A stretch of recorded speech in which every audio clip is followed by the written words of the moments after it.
بسم اللہ الرحمن الرحیم۔ السلام علیکم یا علی مدد۔ سب سے پہلے اگر آپ نے ہمارے چینل حسین اسٹوڈیو کو ابھی تک سبسکرائب نہیں کیا تو پہلے سے سبسکرائب کیجئے اور بیل آئیکن کو لازمی دبائیں۔ جب بی بی سکینہ سلام اللہ علیہا اس دنیا میں تشریف لائیں تو وہ 24 ذی الحج کا دن تھا۔ امام حسین علیہ السلام بہت خوش تھے کیونکہ انہوں نے بی بی سکینہ سلام اللہ علیہا کو خدا سے نماز شب میں مانگا تھا کہ پروردگار تو مجھے ایک ایسی دختر عطا کر کہ جسے میں ایسے پیار کروں جیسے محمد صلی اللہ علیہ وآلہ وسلم بی بی فاطمہ سلام اللہ علیہا سے کرتے ہیں، اور وہ بھی مجھ سے اتنا پیار کرے کہ جیسے بی بی فاطمہ سلام اللہ علیہا اپنے بابا حضرت محمد صلی اللہ علیہ وآلہ وسلم سے کرتی ہیں۔ بس خدا نے ان کو سکینہ عطا کی کہ وہ اپنے بابا کے لیے تسکین تھی اور ہمیشہ ان کے سینے پر سوتی تھی۔ اس بی بی کے بارے میں امام حسین علیہ السلام فرماتے ہیں کہ مجھے وہ جگہ اچھی نہیں لگتی کہ جہاں رباب اور سکینہ نہ ہوں، اور کہا جاتا ہے کہ اگر حضرت عباس علیہ السلام کو بی بی سکینہ کا واسطہ دے کر دعا مانگی جائے تو وہ دعا کبھی رد نہیں جاتی۔ جب بی بی سکینہ سلام اللہ علیہا اس دنیا میں تشریف لائیں تو امام حسین علیہ السلام نے گود میں لیا۔ جب آپ نے بی بی سکینہ کے پاؤں دیکھے تو رونے لگے، اور بی بی زینب نے پوچھا کہ بھیا کیا بات ہے، آپ رو کیوں رہے ہیں؟ فرمایا کہ اس بچی نے اتنا سفر کرنا ہے کہ سفر کر کر کے تھک جائے گی۔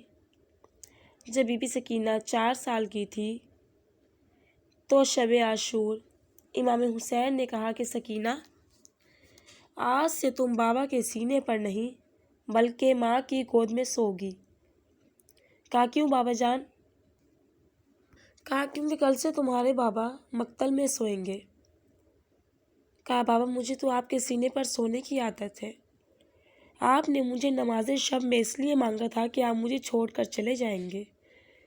کہا ہاں سکینہ، میں نے کہا تھا پروردگار مجھے وہ دختر دے کہ میں جسے بہت پیار کروں، مگر پروردگار جب تیرے دین کی بات آئے تو میں اسے بھی چھوڑ دوں۔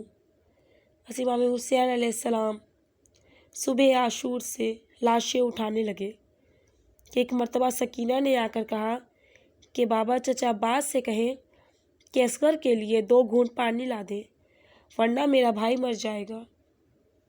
امام حسین علیہ السلام نے کہا کہ سکینہ، تیرا بھائی 6 مہینے کا ہے اور میرا بھائی 32 برس کا۔ مگر سکینہ نے کہا کہ اصغر کی پیاس بجھ جائے اگر 2 گھونٹ پانی مل جائے۔ کہا کہ جاؤ عباس کو تیار کرو، وہ پانی لائے، مگر اجازت پانی لانے کی ہے، جنگ کرنے کی نہیں۔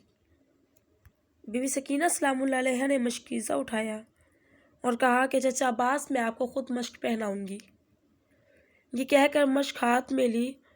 جناب عباس کا قد دراز تھا جبکہ سکینہ فقط 4 سال کی تھی۔ جناب عباس علیہ السلام مشق پہنتے ہوئے اتنا جھکے کہ آپ کے ہاتھوں نے سکینہ کے قدموں کا بوسہ دیا اور اپنی وفا کی انتہا کر دی۔ جب جناب عباس پانی لینے گئے تو سکینہ نے سب بچوں کو اکٹھا کر لیا کہ چچا عباس پانی لے آئیں گے تو سب کی پیاس بجھ جائے گی۔